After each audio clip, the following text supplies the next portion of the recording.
following is a special presentation of Major League Baseball.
The 2000 World Series, known as the Subway Series, goes from Train 4 to Train 7. 7 comes to Shea Stadium. It's in Queens, New York, home of the '86 World Champions. Last time they won a World Championship, they are the wild card this year. Valentine and Torrey, the managers, and here is the setting. A beautiful evening yet again in New York. Another crowd of over 55,000. Game 3, the New York Yankees taking on the New York Mets. We welcome you around the world, everybody. Great to have you back with us. Gary Thorne along with Tommy Hutton. And for the New York Mets, yeah, they could lose and still win this series. But in this ball game, nobody's saying they can afford to lose Game 3. I'll tell you what, Gary, even Mike Piazza, their catcher, said this is a must-win. Not too often do you hear a player say that, because he knows no team has ever come back when they've been down 0-3. They had their great chance in Game 1. They feel as though they just gave that one away. In Game 2, it was Roger Clemens, and Roger Clemens stuck it to him early, and the Yankees were able to hang on to get their second win at home and take the series lead. In this ball game, Roger Clemens starting the game out. The good luck charmers go out there and rub Babe Ruth's monument and then come on the mound. Mike Hampton starting for the New York Mets, but Mike Hampton struggled early in this game. Well, of course, everybody anticipated that first at bat of Mike Piazza because of the July beating. All of a sudden, a jam shot. The bat flies back to Clemens. He fires it over toward the Yankee dugout as Piazza was going up the line. One more look. Clemens fields it cleanly. Acted out of emotion, says Joe Torre.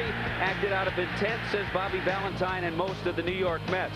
Mike Hampton, he tried to settle down, but he had some early control problems. And then in that first inning, the Yankees got some key base hits. Tino Martinez with a stroke to left field, an RBI single. Then it was Jorge Posada with a shot up the middle. He drove in a run. So all of a sudden, the Yankees got on the scoreboard quickly. They added on Scott Brocious with a home run. He's hitting .410 in his career in World Series.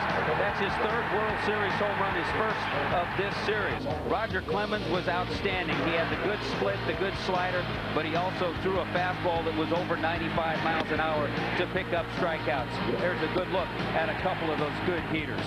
And the K's just kept piling up as the New York Yankees jumped out on the Mets, who got 2 singles off Clemens while he was in there. Todd Zeile, the only one who could pick up any kind of hit against him. Then in the 9th inning, it was the bullpen, starting with Nelson. Edgardo Alfonso and the New York Mets would go through the lineup. A Piazza home run that would hit the foul pole, which is actually fair. And Piazza was on the offensive board in the World Series, and they had more to come. Mariano Rivera, though, came into the ballgame with an ERA that was under 1 in World Series play. Clay Ballinger with this magnificent play in left field may have changed the ball game. A defensive replacement that really hurt Valentine's Mets. Jay Payton would put an opposite field home run out of the yard against Rivera to pull the Mets within 1. But 1 is all the Yankees needed. They have now won both games, 1 and Game 2, by 1 run. Rivera got the strikeout on Abbott with 2 down to end it. You know, if you could take a positive out of a loss, I think the one positive the Mets can take is that they were able to touch up Mariano Rivera, an almost untouchable in postseason. They were able to score off him. He left a lot of pitches up in the strike zone. For Joe Torre, though, he understands this is not over, and he saw a New York Met team that has no intention of surrendering. The Mets showed you why they won. I mean, they just won't roll over and die. They're tough, but, you know, I'm glad the final result was 2-0. You know, you feel when you're playing at home that you're supposed to win games. We almost squandered it, and I'm glad we didn't, but it sure puts us in a good position, but not a guaranteed position. One of the reasons he loves his position coming into this Game 3 is the man he's got on the mound tonight, who in postseason has been perfect. Yeah, I'll tell you what, it's nice to be able to start Game 3 with a guy who you know hasn't lost in postseason play, El Duque Orlando Hernandez. He's 8-0 in the postseason. This guy is a gamer. He loves the competition. He pitched in the postseason to begin this year a couple of times in the division series. Once a start, and then he came out of the bullpen. Joe Torre felt comfortable doing that. And then against Seattle, he pitched the clincher. He went 7 innings, but he did give up 7 hits and 6 runs. That was his last start, but he was able to pick up a win. He is susceptible to the long ball. He gave up 34 home runs during the course of the regular season. But you put El Duque out there in postseason. In his 9 postseason starts, we talked about the 8-0 record. The ERA, an amazing 1.90. And in those 9 starts, he's gone 7 or more innings each time. He has beaten the New York Mets during the regular season in interleague play once this season. Now the New York Mets have got to call on a starter to try and get it done who you never quite know, because Rick Reed is called the poor man's Greg Maddux. He's a control pitcher, can't overpower anybody. He's got to get corner strikes to win. He's a guy who has to have a good feel on his pitches, the off-speed, the curveball, and the location with the fastball. He threw a pretty good game in the division series against San Francisco. He went 6 innings, gave up 7 hits and a couple of runs. But against the Cardinals in the championship series, he admitted he was a little nervous. It was Game 3. He went 3 1/3 innings, but he gave up some early runs. He gave up 8 hits and 5 runs. A lot of left-handed bats in that Cardinal lineup, and they touched him up. Well, he's going to try to calm those nerves. He's 34 years of age. You see his record in postseason games, and against the Yankees in his career, Rick Reed, the poor man's Greg Maddux, is 0-2. Question is, in light of the comeback in the 9th inning in Game 2 of the New York Mets gotten over the yips. They made a lot of base running mistakes, mental mistakes in Game 1. They made errors, could not hit the ball in Game 2.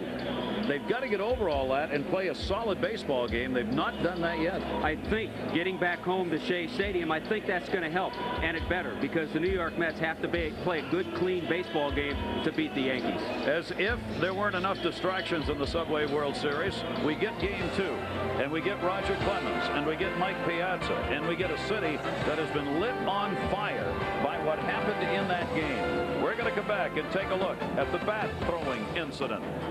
We'll hear from both of the combatants.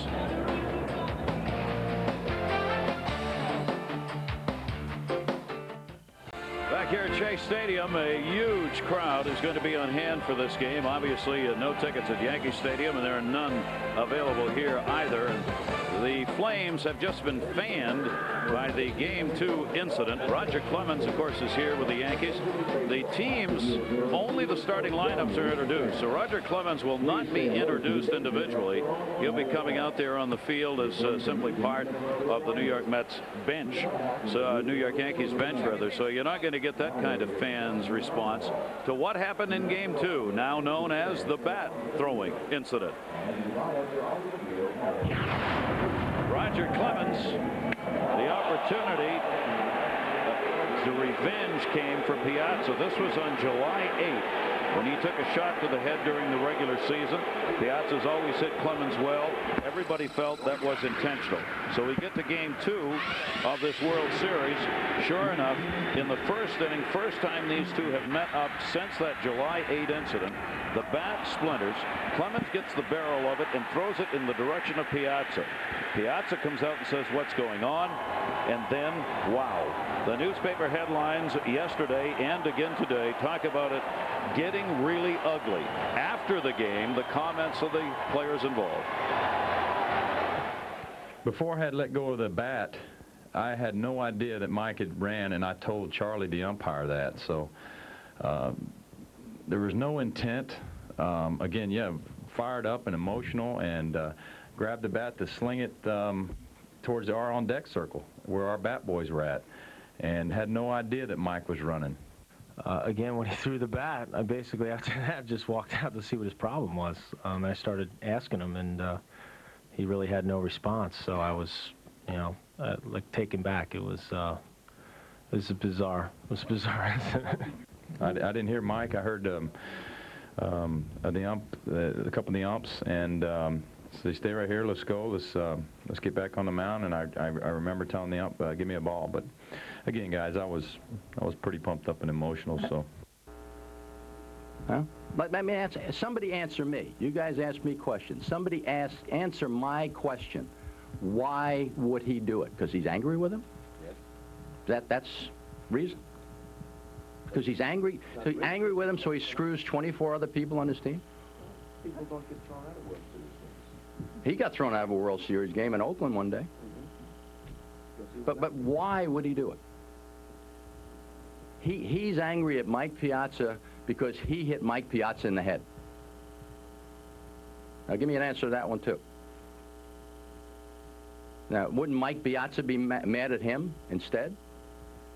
Now, why would he hit him in the head? Now, figured throw a bat and hit him in the knee. I mean, we completely disable this kid.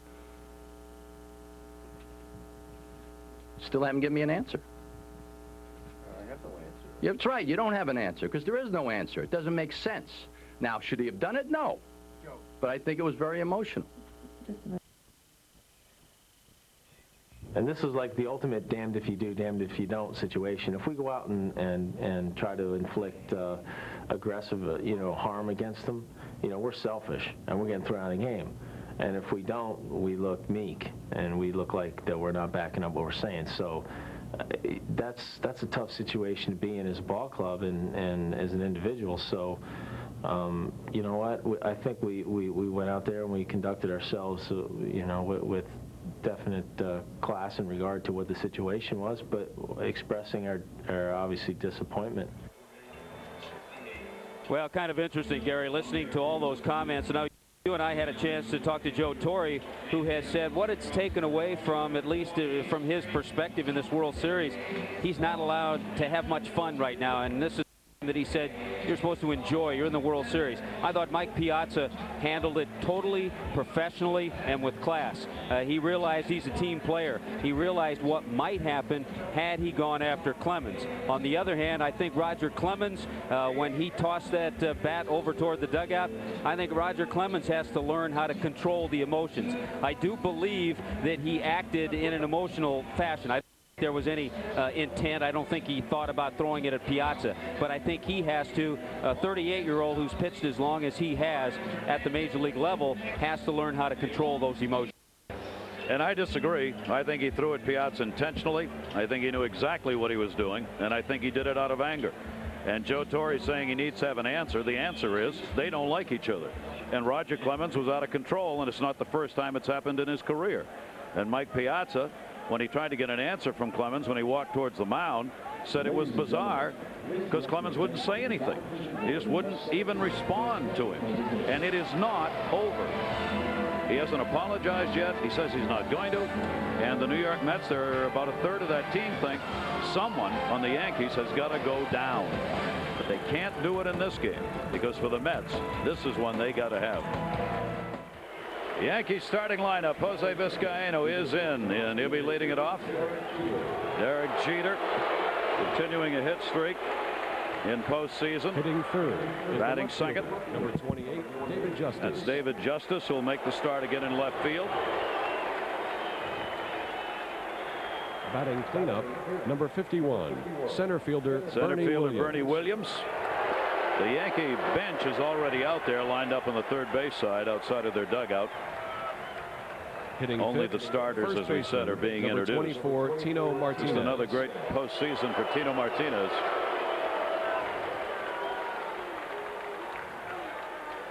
He'll be followed by Jorge Posada. Posada's already down in the bullpen, or on his way out there, warming up the starter for tonight's game, El Duque, Orlando Hernandez. Seventh in the lineup will be Paul O'Neill, making the start in right field. And Mr. World Series, Scott Brosius, batting eighth and starting at third base. Of course, no designated hitter in the National League ballpark, which is where we are tonight. So Orlando Hernandez, the pitcher, will hit in that number 9 spot. And not a good hitter he is, 1 for 19 in his opportunities to swing the bat.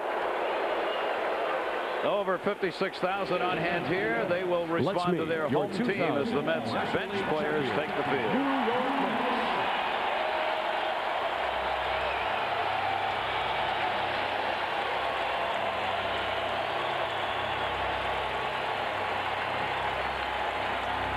And now, let's meet the Mets starting lineup.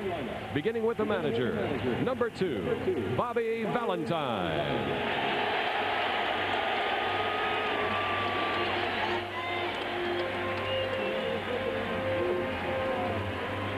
In the leadoff spot is the right fielder, number 6, Timo Perez.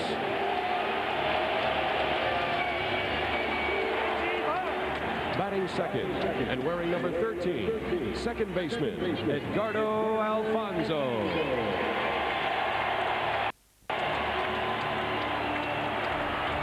Hitting third, the catcher, number 31, Mike Piazza.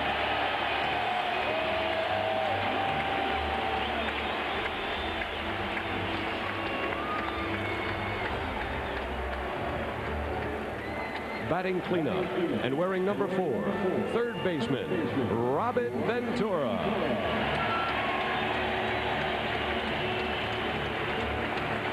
Hitting fifth is the first baseman, number 9, Todd Zeile.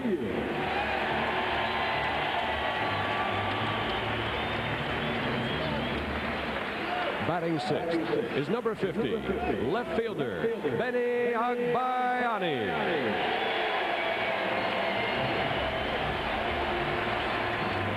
Hitting seventh is the center fielder, number 44, Jay Payton.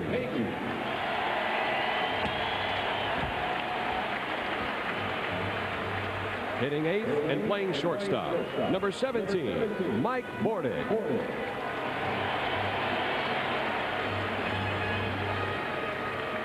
Pitching and warming up in the Mets bullpen, number 35, Rick Reed.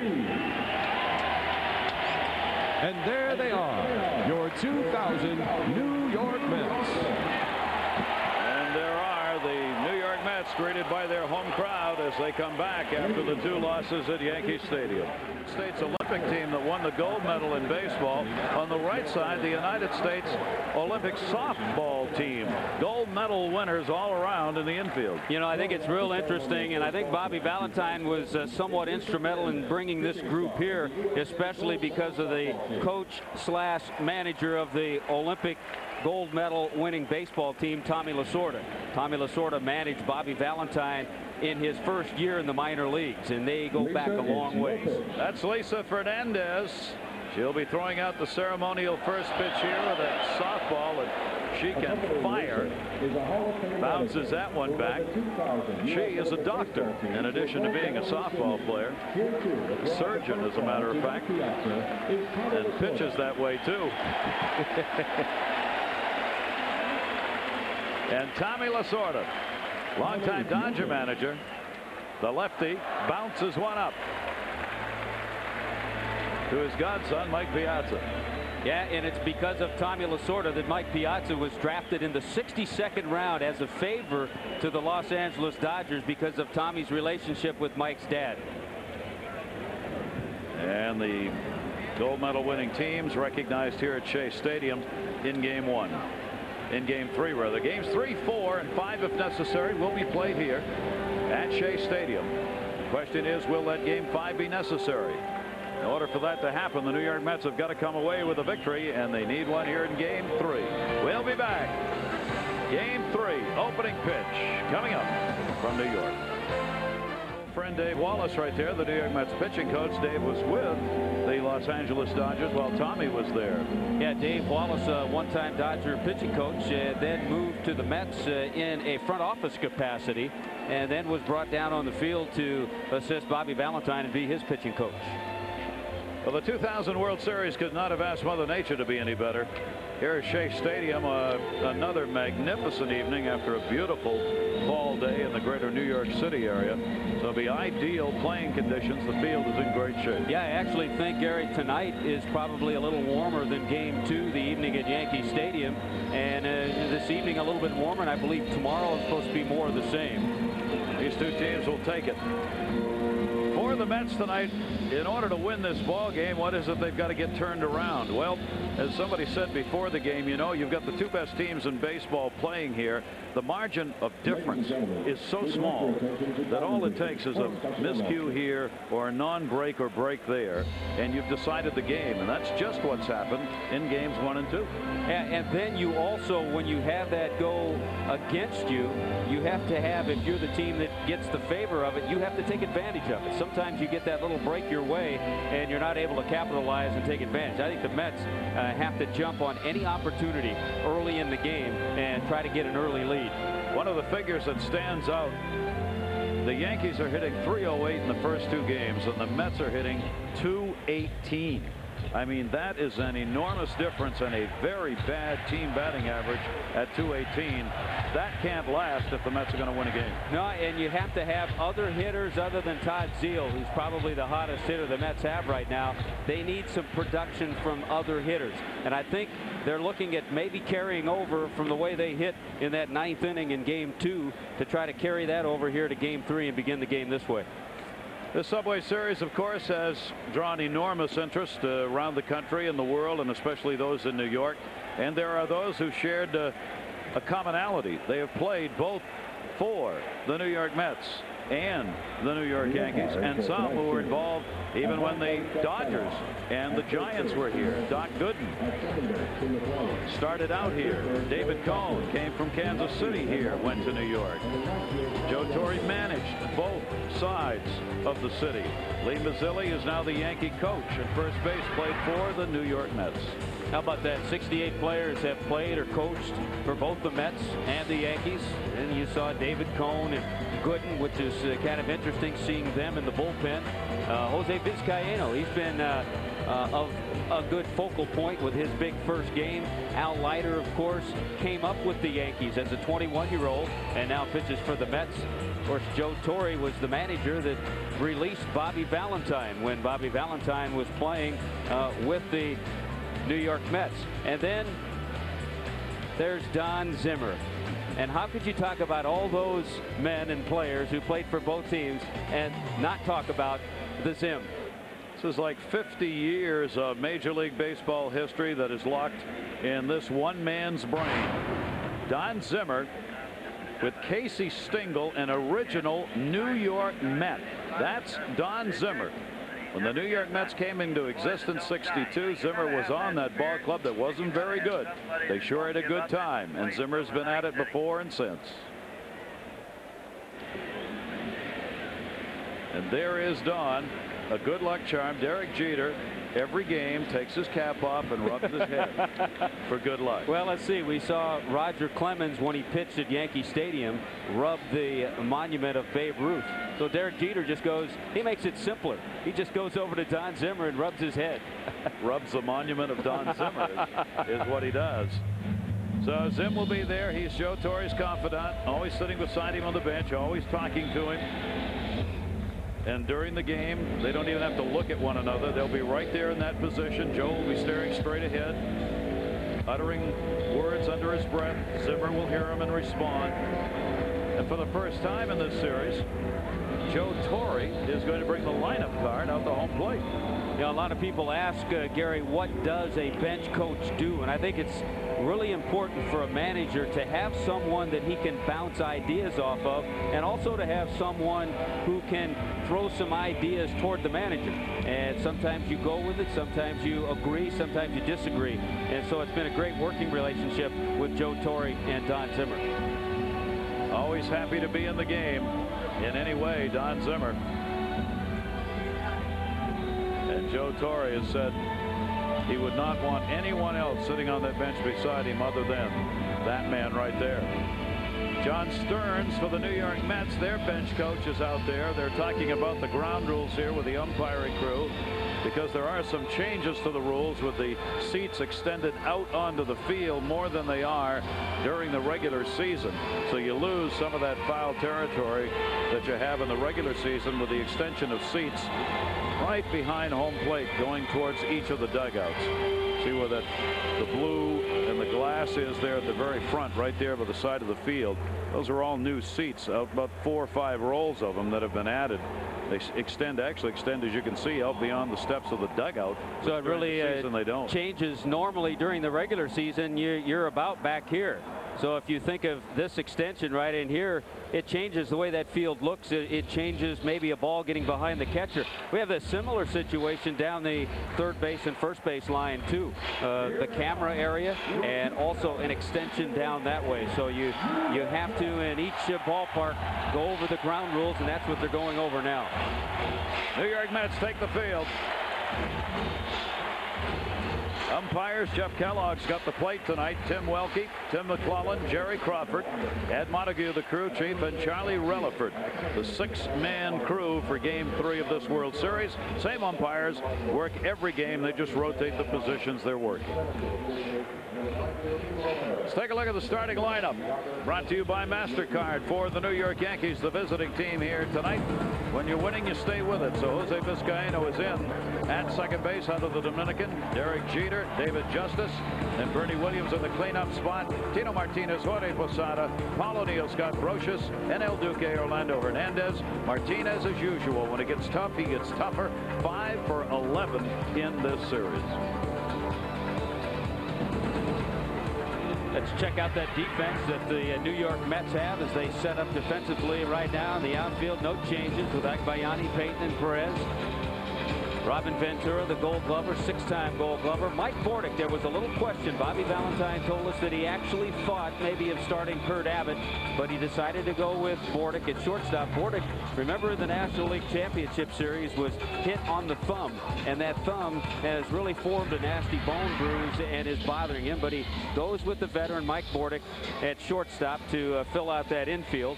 And of course, Mike Piazza will handle the veteran right-hander Rick Reed. Rick Reed, 34 years of age. He has faced the Yankees before. He didn't pitch against New York this year. He was 0-1 against them last year on the regular season, an 11-5 year. His 15th year as a professional, but his 7th year as a major leaguer. And he's pitched brilliantly with the New York Mets. He started in AAA with them after bouncing around with many different organizations. And Valentine actually managed Rick Reed in the minor leagues and saw that this guy could pitch at the major league level. Talked about his control. This year he was 3rd in the National League in fewest walks per 9 innings pitched, less than 2 walks per 9 innings. And Bobby Valentine knows and expects Rick Reed to throw strikes. He's the kind of guy that has to be perfect with the control because he's not overpowering with his stuff. There's El Duque, who's back in the dugout. His warm-ups have been completed. He comes back to watch as the Yankees will hit against Rick Reed. Ready to go here in Game 3. Jose Vizcaino, 4 for 10 in the series, 6 for 12 in the postseason. Because of his strong Game 1, he has remained in the lineup now for all 3 World Series games. Reed ready. We're underway. Pitch is a strike taken. For Vizcaino now, a .343 career postseason average. This is 38th postseason game. The 0-1 to him is on the inside corner, and there you see Rick Reed in 2 pitches. Inside, outside, right on the block. Both sides of the plate, and if he does that, he did not start this way in that championship series game against St. Louis. 2-strike count on Vizcaino. Piazza set up outside, and it's foul back. You know, we talked about Jose Vizcaino at one time, a New York Met back in 1995. Vizcaino hit .287, played 135 games with the Mets, had a real solid year. A very solid ball player. That's why the New York Yankees wanted him to be available as a bench player for them. Rick Reed, the 0-2 delivery. Breaking ball, chop foul. The other thing about Rick Reed, we talk about his control. When he's on his game, he has control of all of his pitches. The changeup, the curveball, the fastball that he moves around. New York Yankees jumped out last game, 2 runs, first inning. Jeff Kellogg, home plate umpire. How he calls balls and strikes will make a difference, especially for Reed. That one hit in the air to right field. Perez. One away. You know, you think of so many little things that can get a ball club going, and you almost get the feeling with the electricity here for the Met crowd at Shea Stadium that if Rick Reed were to have a 1-2-3 inning, all of a sudden the Mets would have things on their side momentum-wise. Certainly wouldn't hurt. They do not want the Yankees obviously jumping out on them. They want to get that lead, be able to work from a position of being on top in this game. Derek Jeter, an 11-game hit streak as he stands in.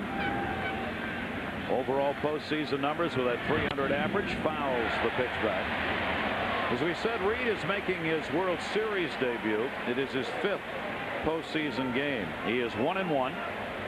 An ERA of 4.03 career postseason. That's a little bit high. And he's given up a hit per inning pitched in postseason games. A very tough Derek Jeter.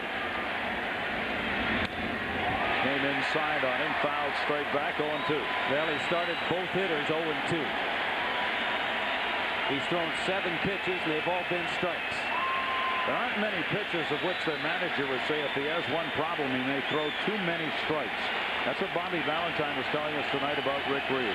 Sometimes Reed just comes in too many times with balls across the plate. Well, now it's one of those times that he really, if he's going to miss, has to miss off the plate. 0-2 delivery. Strike 3 called on the outside corner. Well, you talk about a perfect pitch, and you also talk about the strike zone of Jeff Kellogg. Boy, that fastball moved right back over the outside corner, and that was a perfect pitch. Jeter thought it was outside. Let's take a look. That's a strike all the way. Absolute perfection. Right into the mid of Piazza for Reed, 2 down. Jeter retired on the K. That'll bring up David Justice. Justice picked up 1 hit so far in the series. And Justice, 7 at-bats, a couple of RBIs with that 2 RBI double that he had. Postseason overall, 216. And Reed away from him, 1-0. Now remember, in game 2, Hampton retired the first 2 hitters, but then he walked 2 in a row, and that's when he got into trouble. Pretty big difference for Justice with that regular season postseason number versus right-handers. 1-0 delivery. Outside corner, strike to him, 1-1. He's faced Reed only a couple of times. There is Mike Hampton. Will be a spectator on the bench for this game, hoping he is going to get another shot in this World Series. And Roger Clemens would be matched up against him again if they ended up going back to Yankee Stadium for game 6. 1-1 delivery. Taken down low, 2-1. Another bit of news today. Joe Torre making the announcement late yesterday and confirming it again today that David Cone will not start game 4 as many had speculated, and it will be the left-hander Denny Nagel who's going to make the start here at Shea Stadium tomorrow. 2-1 is in the dirt, 3-1. And Joe Torre mentioned that he had to go away from thinking with his heart, because his heart would have gone with David Cone. But he's going with Denny Nagel, even though Denny Nagel, the last part of the season, has not pitched well. Waiting on deck, Bernie Williams in the cleanup spot if Justice can keep this half inning alive. Reed with a 3-1 delivery, and he walked it. So Reed surrenders a 2-out walk here in the first inning. Let's see if the Yankees, as they have done throughout, take advantage of it. Well, we mentioned Mike Hampton, game 2. He got Knobloch on a line drive to center. He struck out Jeter, but then back-to-back walks to Justice and Williams opened the gates for Martinez and Posada to get RBI singles. Bernie Williams, the switch hitter, stands in. Williams looking for his first knock of the World Series. He's had an 0 for 7. Has drawn 4 walks and has struck out only once. Justice at first will be held on the bag by Zeal. And an outside corner strike. One thing, Rick Reed has had success against Bernie Williams, Tino Martinez, Jeter, and O'Neill. Those 4 hitters have combined just 5 for 29 against Rick Reed. Jeter and O'Neill there on the bench. How about this, Tommy? The Yankees have picked up 16 walks in the 3 games. The Mets have 1. 16-1 in free passes, including the one picked up by David Justice, who's on at first base. You talk about setting yourself up for disaster if you're a pitching staff. That will do it. And a lot of that because of the Yankee patience. It's become part of their trademark under Joe Torre. Justice back to the bag.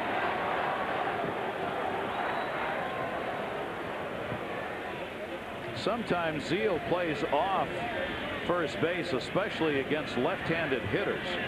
He is not doing that with the left-handed hitter Justice up. Obviously, the scouting reports say Justice doesn't pull the ball on the ground between first and second base. 1-1 is foul back.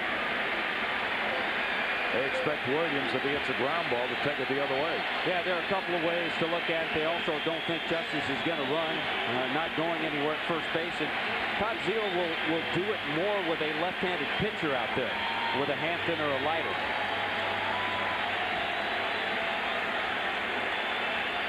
Crowd standing for Reed, hoping for a strikeout here in the first to end it.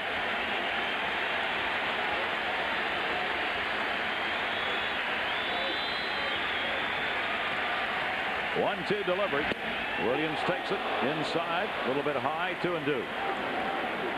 62 degrees at game time. A gentle breeze blowing out towards center, but very little of it. It's perfectly comfortable. Piazza thought that might have been a strike as he held it and turned his head a bit towards the home plate umpire. That's considered high by Jeff Kellogg.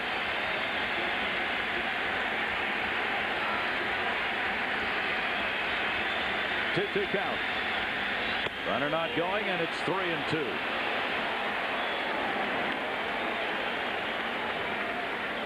So Bernie Williams has worked that count full. Now Justice will be running at first base. And unlike Joe Torre, who likes to sit and watch, Valentine mostly paces. And because he's going to be running on a 3-2 two-out pitch, Todd Zeal lets Rick Reed know he's going to play behind him. Don't throw over there, because Justice will be moving anyway. Reed started with 8 straight strikes. Then the walk to Justice, now 3-2, and a timeout taken by Williams. Nobody that I know of in the game will try and slow a pitcher down more effectively than Bernie Williams. He waits right to the moment where the pitcher's ready to start into his stretch and then steps out. Justice goes. Strike 3 in the inside corner.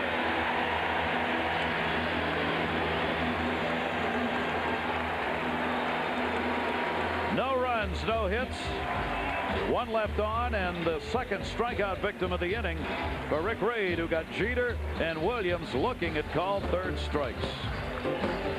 When we come back, El Duque takes to the mound.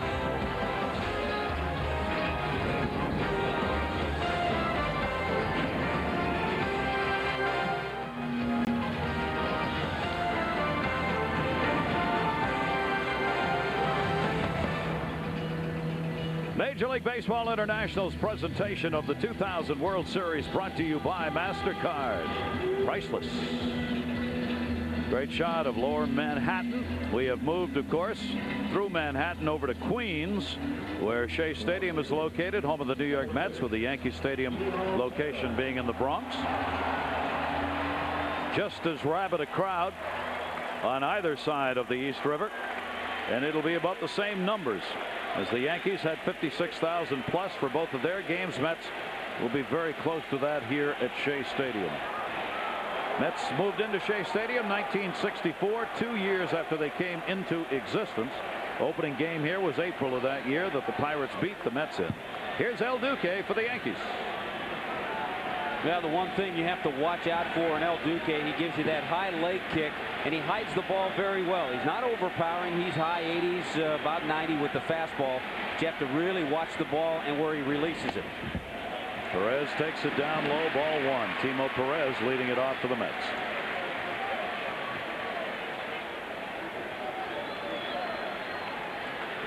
One for 10 in this World Series for the Mets right fielder.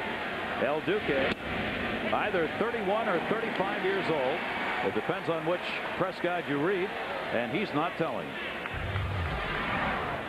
Here's that motion. He hides the ball. That's the way hitters like to describe it. He hides the ball very well.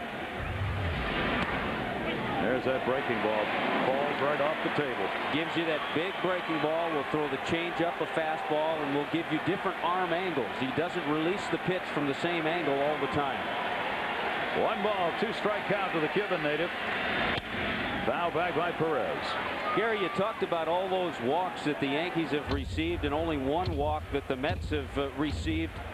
In the National League Championship Series against the Cardinals, in 5 games, the Mets drew 27 walks. They were much more patient in that series. They've had a bit of the yips in the first 2 games here of this World Series. In the field defensively, on the bases mentally, and at the plate anxious. Perez will back out. The numbers, postseason play for Orlando Hernandez, as we said at the top of the show, are absolutely staggering. To be 8-0 with a 1.91 earned run average in the toughest games of the year are amazing. And he starts it out getting Perez to do what we were talking about. He chased a pitch that was well out of the strike zone. Let's take a look at the remaining lineup for the New York Mets, brought to you by MasterCard. Edgardo Alfonso, Mike Piazza, Robin Ventura, Todd Zeile, Benny Agbayani, Jay Payton, Mike Bording, and Rick Reed. Todd Zeile's got the hot bat in that lineup. You see the postseason average, and he's 4 for 9 in the series.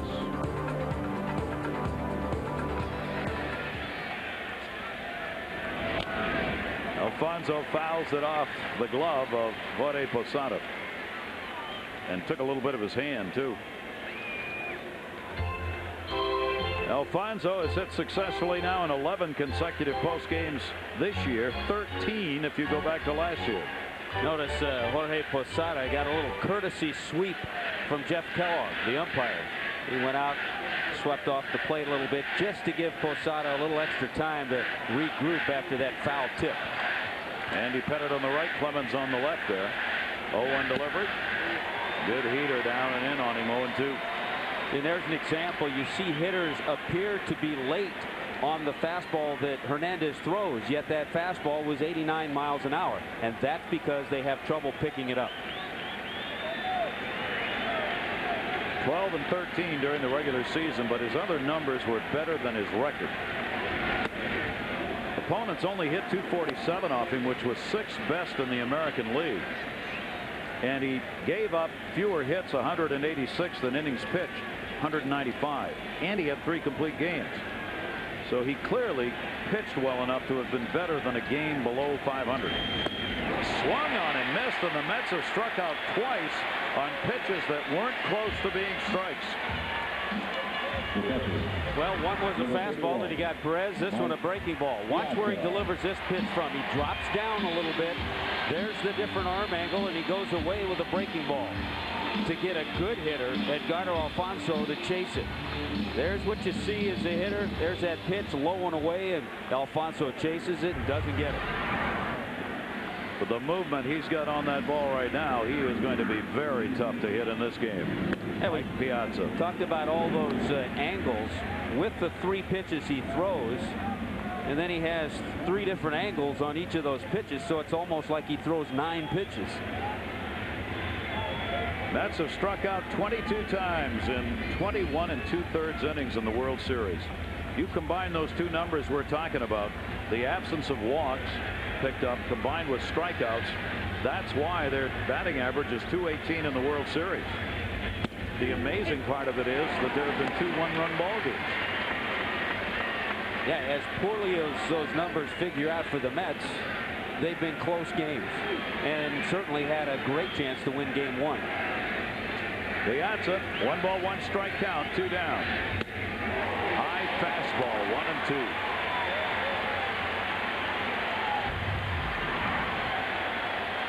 Again, it's hard to stay away from that high fastball. 90 miles an hour with that one, and Piazza couldn't catch up to it. Got a chance to strike the side out. And he does on another pitch that's not a strike.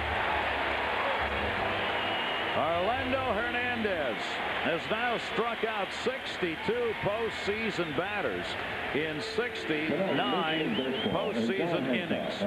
1, 2, 3. First inning over in game 3. And El Duque is showing you why he's 8-0 in postseason games.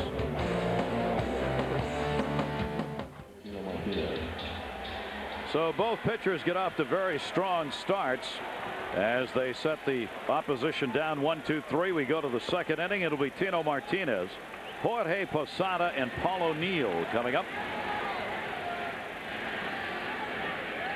As he said yesterday, you know, I didn't have a really good season, but boy, I'm sure liking this postseason. Why not? .382 batting average. He's had a hit in 12 out of the 13, and he's gone 5 for 11 here in the World Series. Not unusual in the postseason for Tino Martinez. You know, it's amazing, too. He had a stretch in September where he was 0 for 28. You could almost look and you say, how can a guy like this go 0 for 28? He's a .382 career hitter now in the postseason. That's magnificent. The first baseman of the Yankees. Reed ahead on him, though. 2-strike count. Never had a hit off Rick Reed. 0 for 8 in the times he's faced him. Reed is 0-2 against the Yankees. Swung on and missed. These two starters are jamming hard here early in the game. 3 strikeouts now for Reed. Now we talked about Hernandez. Rick Reed can go up with that fastball. He can throw it by you once in a while because you don't expect it. You're looking for something more off speed. Now that fastball traveled 85 miles an hour. Certainly not overpowering, but he was able to throw it by Tino Martinez. So 3 strikeouts for Reed and 3 for Hernandez. 7 outs recorded in the game, and 6 of them have been Ks. And Jorge Posada will take that one inside for a ball. We received so many emails. We're not going to have a chance to get to all of them, but we really appreciate it. All of us, Major League Baseball International, Tommy and I. Ben Whetstone, Mannheim, Germany, diehard Met fan. They may be down, but not out. Ben, hope you're enjoying the game. Pitch is taken outside corner, strike, and it's 1-1. Yeah, you get that feeling around town that the Met fans say, yes, they know they're down, but they know they're not out. They were down 0-2 to the Boston Red Sox in 1986. They lost those first 2 games right here at Yankee Stadium in '86 and then went to Boston and came away with 2 wins to even it up and went on to beat the Red Sox. Roger Clemens played for that team, pitched in that series, and did not have a win against the New York Mets, so he's seeing the Mets for the 2nd time in a World Series situation. Reed, that's about as hard as Rick Reed can throw right there. 2-2. You know, you look at Rick Reed, and it's almost as if he's a different pitcher. We're talking about a guy who's finesse, changes speed, throws the curveball. He's thrown a lot of fastballs. He's been able to throw it by the Yankee hitters. Strike 3 called, and Posada started walking before the call was made. 4 strikeouts for Reed. I think what he's doing, he's totally crossing up the scouting report. The hitters really have been frozen up there because they're thinking more off-speed stuff, and he's gone with mostly fastballs. See how Jorge Posada he was clearly looking something off speed. No question about it. So Reed's got a chance to strike the side out as he faces Paul O'Neill. 2 down, nobody on, scoreless in the 2nd inning. O'Neill takes the fastball away.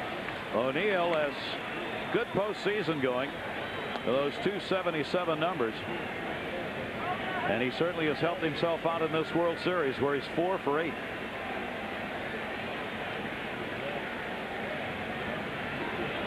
One-0 delivery. Line. towards that left field corner. That's a fair ball. Benny Agbayani won't have a play. It goes up and over the wall. A ground rule double. So there's the first hit, and Paul O'Neill gets it. Well, he continues to stay scalding hot in the World Series. 5 for 9 now. And this is just a beautiful swing by O'Neill. There's that fastball. He's making an adjustment now. He's watched 6 hitters up in front of him see a lot of fastballs. So O'Neill stays on top of that fastball, didn't try to pull it, and hit a shot down that left field line. Once that ball bounces out, it's an automatic double. You see what's happened for the Yankees' first 2 games. 5 through 9 hitters. The Yankees have dominated the numbers in average. First 2 games we had a designated hitter. Of course, it was a position player batting in the 9 spot. There won't be in this game. That also makes a world of difference as to how that number 8 hitter, in this case Scott Brocious, is pitched to.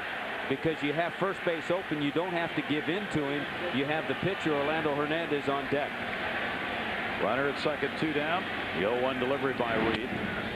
You don't want to pitch to Brocious. We've talked about how his bat comes alive when it's World Series time. A career .410 average now in the World Series compared to a .254 regular season average. He likes the big games. He's got an RBI chance right here with O'Neill at second base. And a fastball's there, 1-2. See, if you're Scott Brocious, you have to change your approach a little bit, knowing that the pitcher's hitting behind you. However, Reed continues to just throw perfect strikes. He found that outside corner again.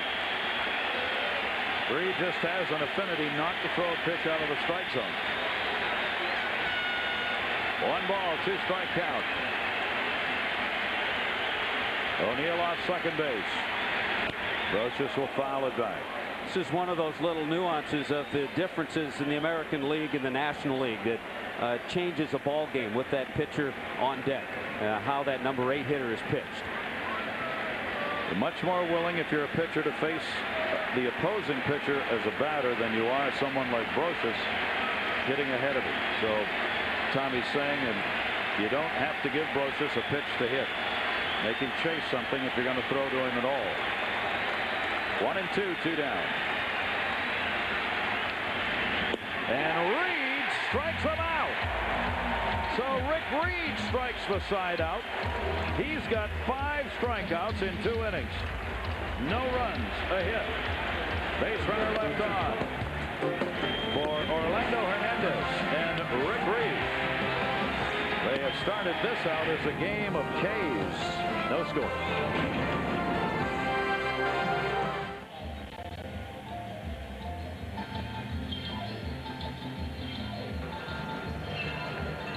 No score in this game as we go to the bottom half. Earlier tonight between innings, the Roberto Clemente Award was presented to the player who best exemplifies the game of baseball, sportsmanship, community involvement, and the individual's contribution to his team, and it was Al Leiter.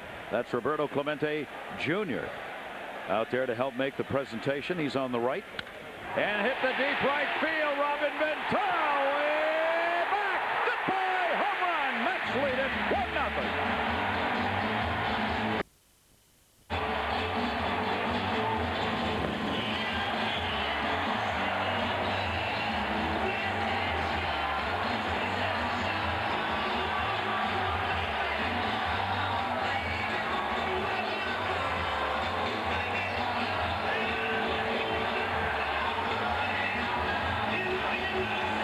We talked about that little early momentum. Robin Ventura gets it going for the Mets, and we also talked about El Duque. Orlando Hernandez allowed 34 home runs this year, so he is susceptible to that long ball.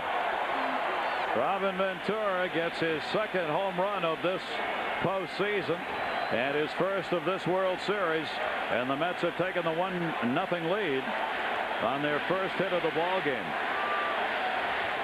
Todd Zeile. El Duque gave up 20 home runs to left-handers, 14 to right-handers during the year. Well, remember those fastballs that he threw by hitters in the first inning. That time Robin Ventura, no problem with that fastball from Hernandez. been an all-or-nothing game, and he couldn't check a swing on that one.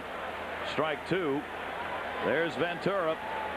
Came in 1 for 9 in the World Series. Now 2 for 10 and a big RBI for New York early.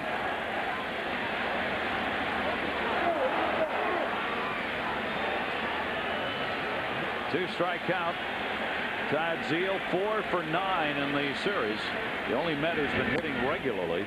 Takes that outside, ball and 2 strikes. Yes, Joe Torre told you and I he's the hottest hitter right now against his ball club. So that's the man they want to be careful of here because of the bat that he's shown so far. And did he go? Check it first. No, he didn't.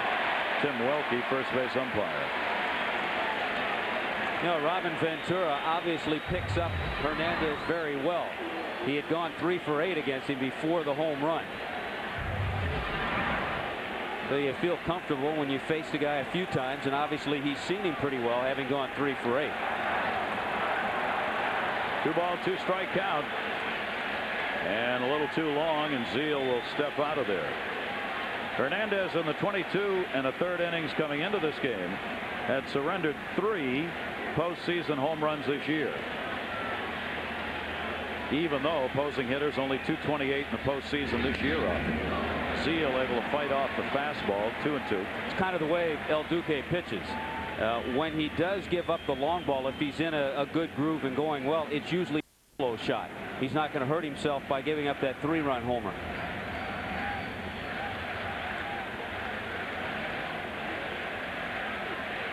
Good road record. One of the other reasons Joe Torre wanted him to start at Shea Stadium is that he was 8-5 on the road. His ERA on the road was the 7th best among American League pitchers this year. He was only 4-8 at Yankee Stadium with an ERA that was 2 runs higher than his ERA on the road. 2-2, strike 3 in the outside corner. Zeile questions a bit. 4 Ks for Hernandez. 4 strikeouts and a home run. Well, a couple of pitchers just picking apart the plate, both sides. He drops down. Remember, he dropped down before he threw the breaking ball. That time he dropped down and threw the fastball, and it came back and just caught that outside corner. 1 down here in the 2nd inning. Benny Agbayani will face El Duque. Agbayani's gone 3 for 8 in the previous 2 World Series games and starts him out with a breaking ball. Gary, did you think Bobby Valentine got a little defensive when he was asked today if maybe Darrell Hamilton, a left-handed bat, would be in the lineup instead of Agbayani? Well, I asked the question, and I thought he was upset. 0-1 delivery.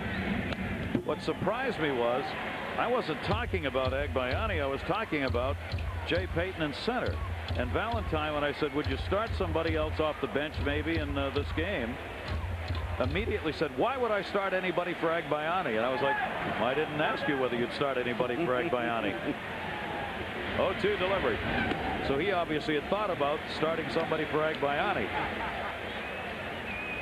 And then he went on to tell us Agbayani's on-base percentage against right-handers was over 400, and he'd done a terrific job, and he had no thought of doing that. I guess they get a little tense in these games. 1-2 count. And Agbayani will step out. Plane going over. That may happen a few times. As Shea Stadium's located very near the runway of LaGuardia Airport in New York. We are now up to 9 planes that have taken off since the start of our game. When you want stats, we give you stats. A 2-ball, 2-strike count. Sometimes the mayor steps in and diverts takeoffs the other way if weather permits. They did that for the tennis here across the street. When that was played for a 3-week period, virtually every plane took off the other way. 2-2. Right there. Wow, 5 strikeouts now for Hernandez, and 10 of the 11 outs in this game have been strikeouts. Well, 5 for Hernandez and 5 for Rick Reed. Again, dropping down a little bit, but again, look at the pinpoint control from the location of where he releases that pitch. Now, as a hitter, you have to say, is he going to throw the fastball or the slider from that sidearm motion, three-quarter motion? 2 down. Piling up the K's. During the regular season, he had 11 strikeouts against Oakland. That was his season high. His career high in strikeouts is 13. And at the pace we're going here, these two pitchers are both going to set career highs in strikeouts. Rick Reed has struck out 10 this past year once and did it 12 times against Pittsburgh a year ago. That's his high. When you see a lot of pitchers striking out hitters early, it's always interesting to watch the second time around when the batters hit for the second time in the game to see if the pitcher and the hitters make adjustments. Can he strike the side out again? He did it in the first inning. He gave up a home run to Ventura leading this one off, and he struck out the next 2. And if you're Peyton, do you think, is he going to drop down and throw that fastball away, or is he going to drop down and throw that breaking ball away? That's why you get a lot of those called third strikes when the hitter's looking, because they're guessing wrong. Delivered to Peyton, breaking ball right off the end of the bat. Cued foul and a 1-ball 2-strike count on Peyton. Well, he went away with the breaking ball, and Peyton just got a piece of it.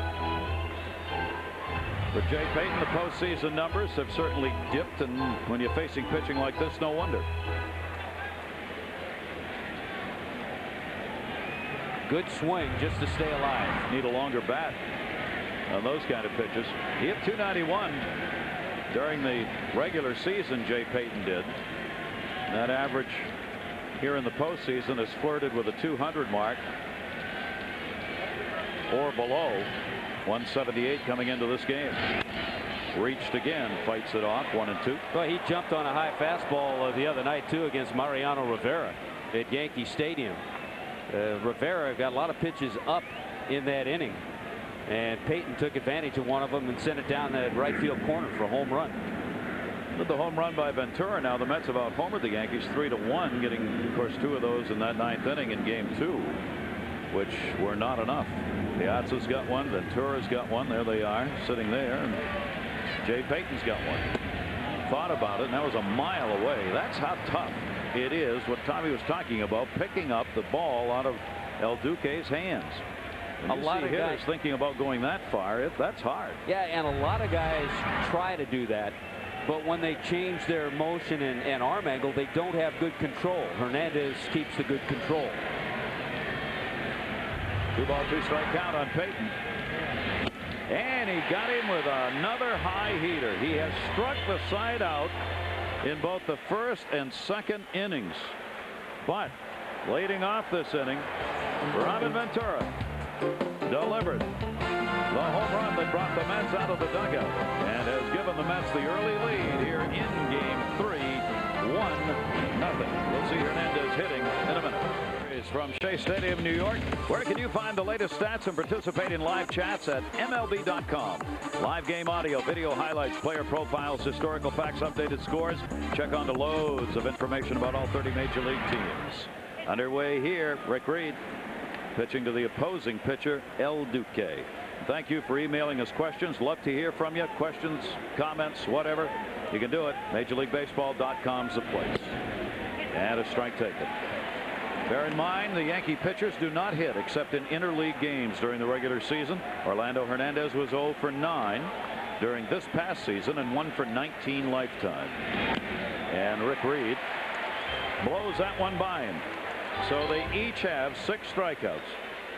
The last 12 outs in this game have been strikeouts. Well, the only out that wasn't a strikeout was Vizcaino's fly ball to right field. It's amazing. 1 down. We're in the 3rd inning. Jose Vizcaino coming up. Hope they brought enough Ks for whichever they were hanging for, El Duque or Reed, because they may need a lot of them tonight. They may have to go out and buy some more. You don't think about it with Rick Reed. Just doesn't do it that often. Jose Vizcaino. Outside to him. He flied out to right field his first time up. Will it be another one-run game? It's only the 5th time in the World Series the team has won the first 2 games in a series by 1 run. That's what's happened, of course, here in the year 2000. And each of the previous 4 teams to do it went on to win the series. Andy Pettitte had a fine start. One of the reasons had those 1-run ball games. And then the Mets coming back in the 9th inning to make it a 1-run game in game 2. Check swing, foul ball, 2-1. You know, every once in a while we refer to Rick Reed as the poor man's Greg Maddux. And you may wonder, Greg Maddux, if you don't follow the game a lot, a 4-time Cy Young Award winner with the Atlanta Braves, one of the best, if not the best, pitcher as far as pure pitching in the game today. Only he gets paid a lot more. Gets paid a lot more than Rick Reed does. So that's why Rick has taken that moniker of the poor man's Greg Maddux. He doesn't mind.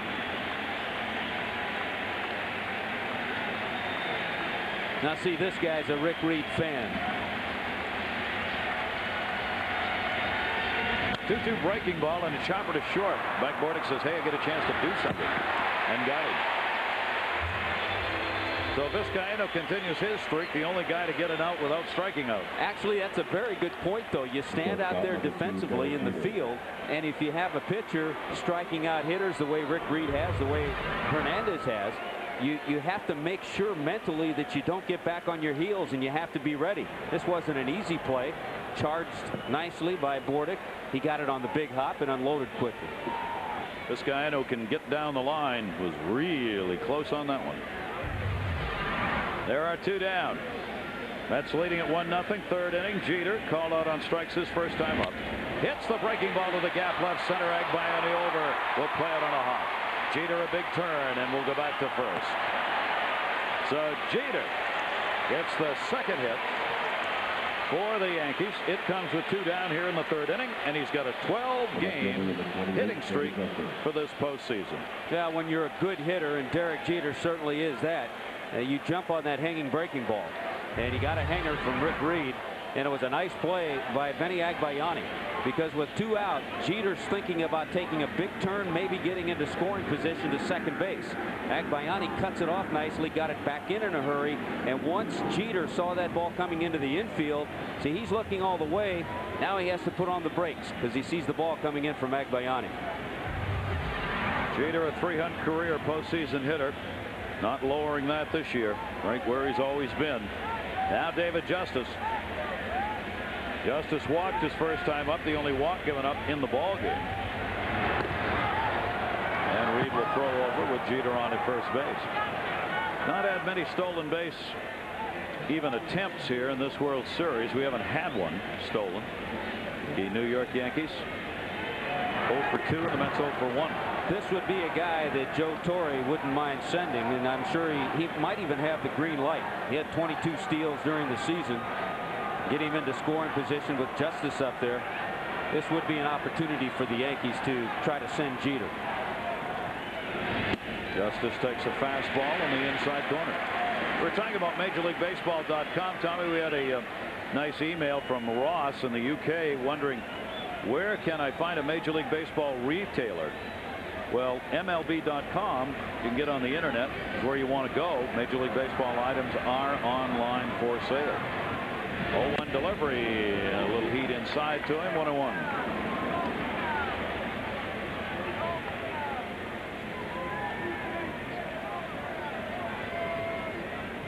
One ball, 1 strike count. And if you don't have a computer, of course, you just find a friend and say, shove over. Let me get online. Tell me what your password is. 1-1. Foul tipped into the mitt, and a 1-ball, 2-strike count on Justice. Again, Rick Reed, not with an overpowering fastball, but getting away with the fastball up in that area. Usually pitchers who throw 95 miles an hour work in that area of the strike zone.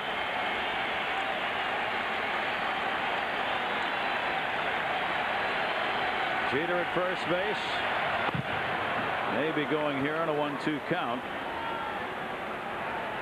And the Mets throw over.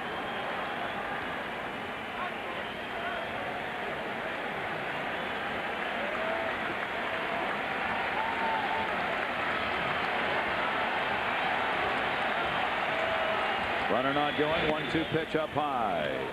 And a 2-ball, 2-strike count.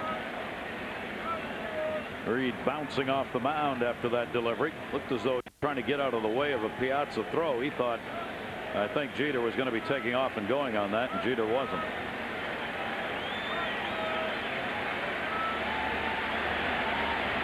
Two and two now with 2 down.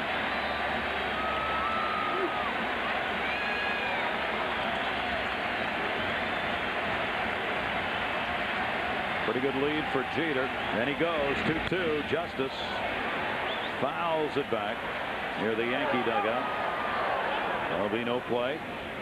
And it remains 2 balls and 2 strikes. Jeter had a big jump on that one. What you try to do as a runner, watch Jeter. As soon as that front leg is lifted by Reed, Jeter takes off. And if you can time that perfectly, you can get the kind of jump that Jeter got there. He got a good one.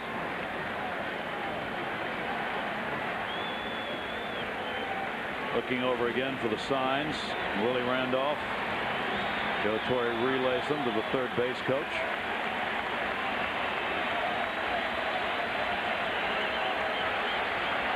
Still a 2-ball, 2-strike count. And he's running. And it's fouled off again. Justice reaching out to spoil a good pitch. Jeter saying, I've done enough jogging this year. Don't need this. Checks for the sign again. A lot of good base runners, they'll look at the pitcher's feet. You look, as I mentioned, at that front foot, but if the back foot moves, in order to make a move to first, the back foot has to move. And if a runner sees that back foot move, then he knows he has to get back.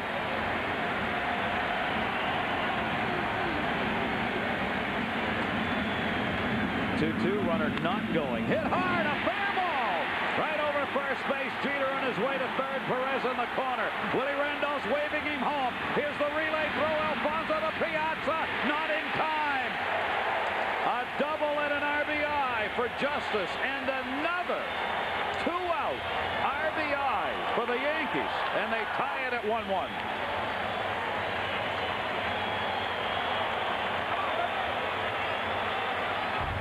I was a little surprised that Jeter wasn't going again, and once he didn't go, I was wondering if he'd be able to score. Justice is able to scorch this ball past Todd Zeile. Even though he just came off the bag, he couldn't get back for it. It was hit so hard. Timo Perez makes a good play on the carom, comes in with a quick relay throw, hits a cutoff man. Alfonso with a strong throw to the plate, but a little high. And it took Piazza off the plate, and that allowed Jeter to score. Never hesitating as he rounded third. He takes a peek, wants to see where the ball is. Now he picks up his third base coach, Willie Randolph. He sends him home, and then a good slide and a throw a little offline. Yankees tie it. And he moved over to third. Justice did on the throw to the plate. Bernie Williams. Justice has his third RBI of the series. And 7 of the last 8 RBIs for the Yankees have come with 2 down. 7 out of 8 with 2 away. That is clutch hitting. It's amazing. That's a quality ball club. Whoa. 2-out RBIs are tough to come by. And that pitch is taken outside. 1-1 to Bernie Williams, looking for his first hit of this series. So Rick Reed giving up 1 right down the line. Zeile had been on the bag holding, so he was very close to it, but he's coming off the bag towards second. The ball's on the other side of him, and he could not get his motion going back the other way, and a hard hit ball in time enough to stop it. Williams, an inside corner strike. A lot of first basemen like to have themselves set. Sometimes you don't have that much time, but if you're moving to your right, and if you're still moving when the pitch is made, it's hard to plant and then go back to the other direction. If you have yourself set and your feet set, it's a little easier to do that. Bernie Williams, the switch hitter, trying to get another 2-out RBI. 1-2 delivery is foul back. it may be what Tommy was talking about before, with Reed coming out and doing the opposite of what the Yankees expected, throwing hard stuff early. The Yankees may now, in the second time around in the batting order, be looking for that. He may have to go the other way now. Yep, he's back now. They're seeing him for the second time in the game. Chris Chambliss, their hitting coach. 1-2 count. Off the fist back, 1-2 still. And remember, he struck out Bernie Williams on a fastball that started in and then just came back, moved over, and caught the inside corner. Bernie Williams looking for his first hit of this World Series. He's 0 for 8. 1-1 ball game. Yankees a run on 3 hits. The Mets a run on 1 hit. The homer by Ventura. Martinez on deck. 1-2 delivered to Williams. The fastball fouled off. Williams has seen a couple of strikes that have been called on the outside part of the plate, so with 2 strikes on him, he was not going to take a chance on a pitch that might have been out of the strike zone. He just reached to foul it off, keep his at-bat alive. Now he's protecting that part of the plate, but remember, he got called out on that inside fastball his first time up. Reed and Williams doing battle here, and a timeout taken. There's Williams doing it again. But this guy is just a pure hitter. 6 straight years Bernie Williams has hit over 300. Slowing down Rick Reed. 1-2 delivered. Breaking ball to second base. Edgardo Alfonso makes the play. So Bernie Williams continues to struggle here. He hasn't driven a run in his last 8 World Series games. But Derek Jeter was driven in. Justice with the RBI double. And the Yankees in the 3rd inning have run on 2 hits, 1 left on, and they have tied this game up.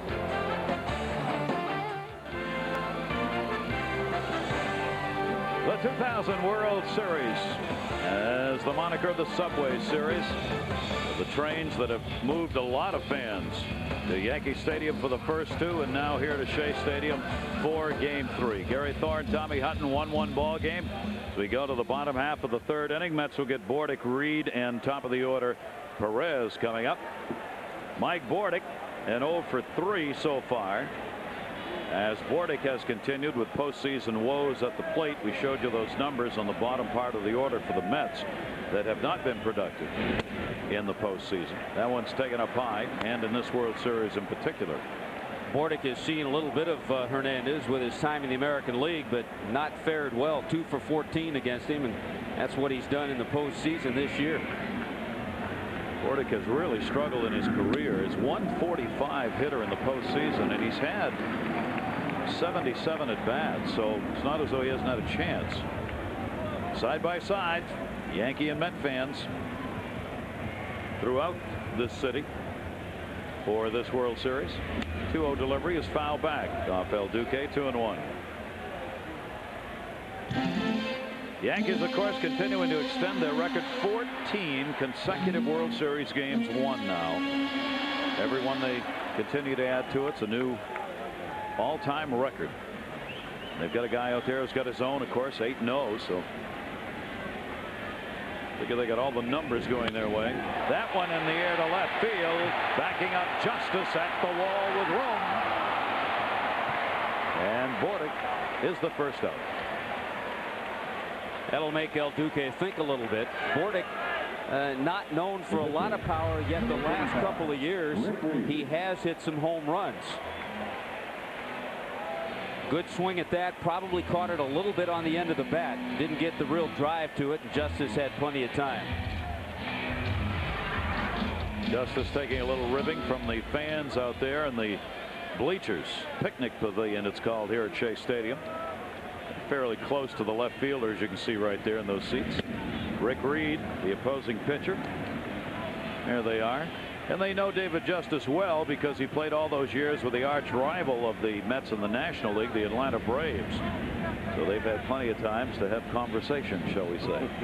To get acquainted. Yes. Rick Reed has a base hit. And El Duque puts his arms out like, oh, man. Reed is on in his first World Series game, first World Series at bat with a single. I think in a little way that's why when the games shift over to the National League City, I think the National League team has a slight advantage because their pitchers at least get a chance to swing the bat all year. Rick Reed did have 10 base hits during the season. He also had 14 sacrifice bunts. El Duque saying, I'm not supposed to give up a hit to the opposing pitcher. He's got no walks and 6 strikeouts, and the opposing pitcher, Rick Reed, a .204 hitter, has a single. Sometimes that's just the way it goes. One down. Timo Perez struck out his first time up. There's that off-speed curveball, and I mean really off-speed, up high for a ball.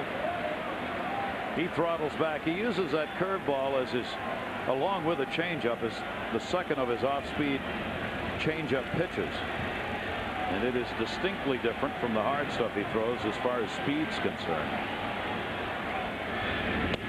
Way in at third base is Scott Brocious. 1-1 count on Perez.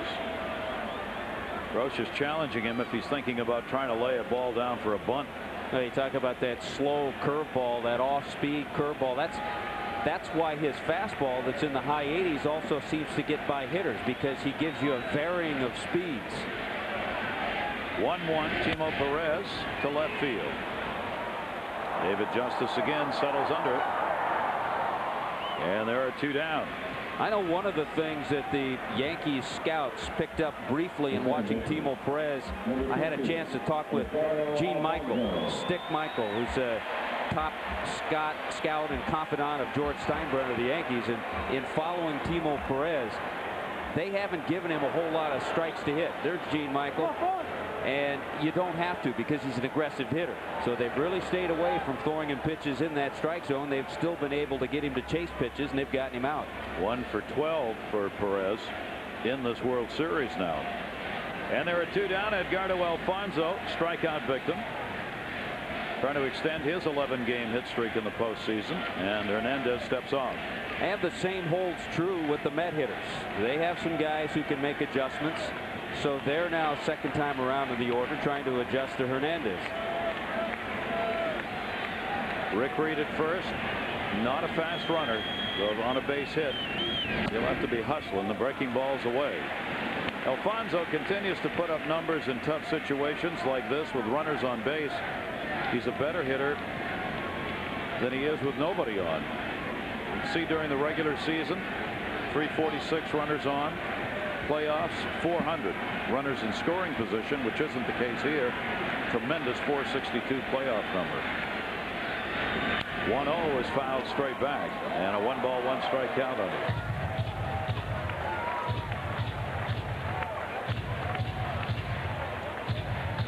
(2-0) in World Series play for Orlando Hernandez, and 8-0 in the postseason. Look at his hands as he cups the bill of his hat and adjusts his hat. He has huge hands, and that's why he can get that good grip and throw that good breaking ball. 1-1 the count. Reed off first, and the fastball outside. 2-ball 1-strike count.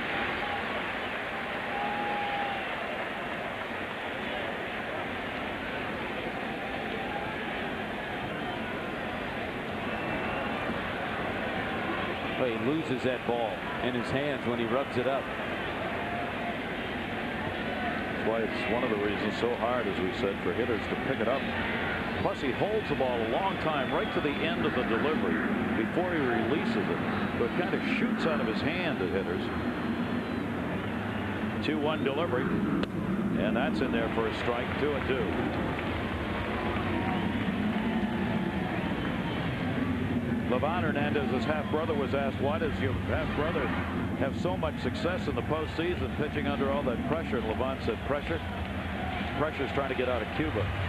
Pressure's defecting with 7 others and coming over from Cuba.